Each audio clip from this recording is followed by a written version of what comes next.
যদি কেউ আন্দোলন করে, তার বিরুদ্ধে যদি কেউ বলে টিএমসির গায়ে ছেঁকা লাগছে কেন ভাই? তোমার তো কষ্ট পাওয়ার করার নেই। তোমার দিদিও তো বলেছে উই ওয়ান্ট জাস্টিস। বলো না, জাস্টিস চাইতে পারে সবাই, অপরাধের বিরোধিতা সবাই করতে পারে। তোমরা রেপ করেছো, তোমরা মার্ডার করেছো, আমরা একবারও বলিনি। কিন্তু চোরের মন পুলিশ পুলিশ, কিছু বললেই ওদের গায়ে ছেঁকা লাগছে।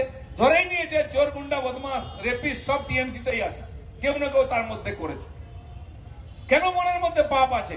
কারণ যত পাপ কর্ম তোমরাই করাচ্ছ বা তাকে করতে সাহায্য করছো বা যা করছে তাকে বাঁচাচ্ছ। সেই জন্য ওই অপরাধ বোধ থেকে বেরিয়ে আসুন। টিএমসির মধ্যে কিছু লোকের বিবেক এখনো বেঁচে আছে, দেখলাম হঠাৎ বেরিয়ে পড়েছে, ধুক ধুক ধুক ধুক করে সেলাইন দিয়ে চলছে, ধীরে ধীরে বলছেন, জোরে জোরে বলছেন। যারা অতি বুদ্ধিমান তারা পাবলিকের প্যানানির ভয়তে একটা চিঠি চাটাজি লিখে দিচ্ছেন, যদি ধরে একটাও মার বাইরে পড়বে না। কিন্তু কি জন্য বলছেন? জাস্টিসের জন্য বলছেন না, বিজেপির ভয় বলছে যে যদি কিছু না করো পাবলিক খেপে বিজেপিকে জিতিয়ে দেবে, তখন আমাদের পেট চলবে কি? বিজেপি না ক্ষমতায় চলে আসে, সেই জন্য কিছু করুন। ওই মেয়েটির উপর অপরাধ হয়েছে, সামাজিক অপরাধ হয়েছে, তার বিধান হোক, তার বিচার হোক, তার জন্য নয়, বিজেপির ভয়তে।